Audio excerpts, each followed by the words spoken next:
জি, আসসালামু আলাইকুম। আমি গাজীপুর ইসলামপুর থেকে বলছি। আমি একটি মাদ্রাসা শিক্ষা প্রতিষ্ঠানে কর্মরত আছি।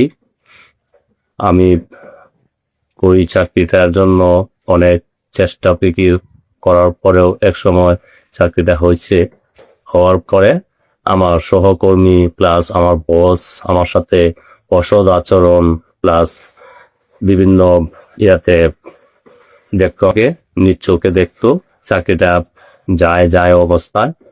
তখনই আমি হঠাৎ একদিন মোবাইলে একটি অ্যাড দেখি,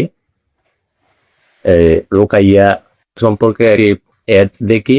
আমি মোবাইলের স্ক্রিনে একটা মোবাইল ছিল, মোবাইল নাম্বারে যোগাযোগ করার পরে তাদের সাথে আমি বিস্তারিত কথাবার্তা বলার পরে তারা আমাকে একটি নামের একটি তদবির দিল।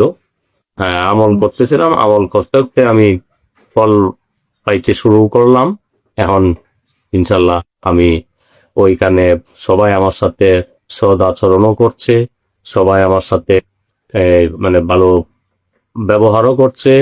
আমার কোনো সমস্যা আপাতত নেই। আমি চাকরিটা পাওয়া হয়েছে।